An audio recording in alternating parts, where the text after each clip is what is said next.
Let's look at leaves. Be able to define leaf, petiole, lamina, compound, that's palmate leaf compound and pinnate leaf compound, alternate, spiral, and opposite. Describe how leaves are arranged on a plant and list and describe modifications to leaves. Plants have these leaves as photosynthetic organs. These are the part of the plant that does all of the photosynthesis.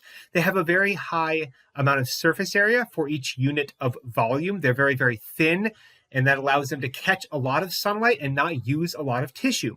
The shape and arrangement of leaves varies widely, so much so that people think, well, you know all about plants. Look, I found a leaf. What plant did this come from?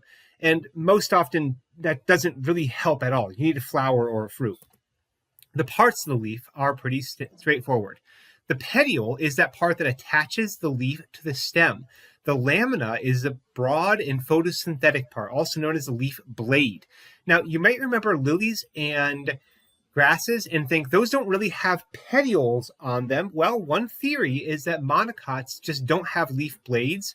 The petiole has just been expanded to do all of the photosynthesis. And this is also why the veins are parallel in the monocots, is because that's the petiole, and the petiole has parallel veins. Now, there are compound leaves of two types.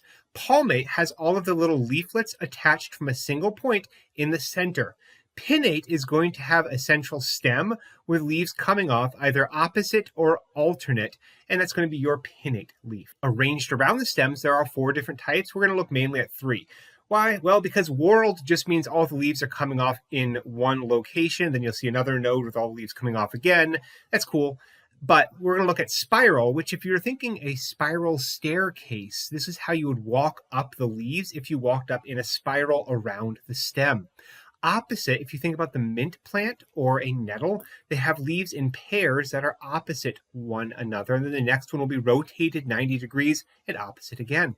Alternate has plants that put these leaves in the other sides of the stem opposite one another, but not at the same time. So it's 1, 2, 3, 4 going up the stem in 2 dimensions. If it was in 3 dimensions, it would be more of the spiral. Some modifications. First off, fleshy leaves. This is when plants use leaves for storage. That's going to be your onions. It's kind of cool, but it's not really common. Plants don't often use fleshy leaves for storage. But there's a link to the culinary class here, so I'm putting that up here.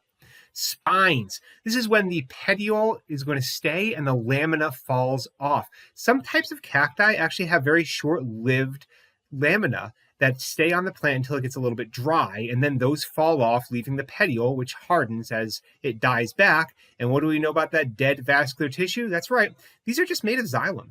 So they're spiky and they're made of xylem. They're basically wood. Then you have tendrils. These are modified leaves that are sensitive to touch and very vine-like. What they do is they're going to twist around something once they touch it to attach to the plant. And then they are going to twist back on themselves to pull the plant closer to whatever they're attached to. These have xylem, phloem, and a little bit of mesophyll tissue on the surface, and they are photosynthetic, but minimally so. You're going to look at a bigger leaf petiole for that. The best modification to leaves are flowers, and these are leaves that have color on them, and they also have spores. So if you think about your stamens and your carpels, these are actually the spores on the plant giving rise to the gametophyte, which will then give rise to the next generation. You can actually look at them as rolled up leaves, and they're arranged in this kind of whorled pattern around a very short stem. Yes, that's right, flowers are just modified leaves.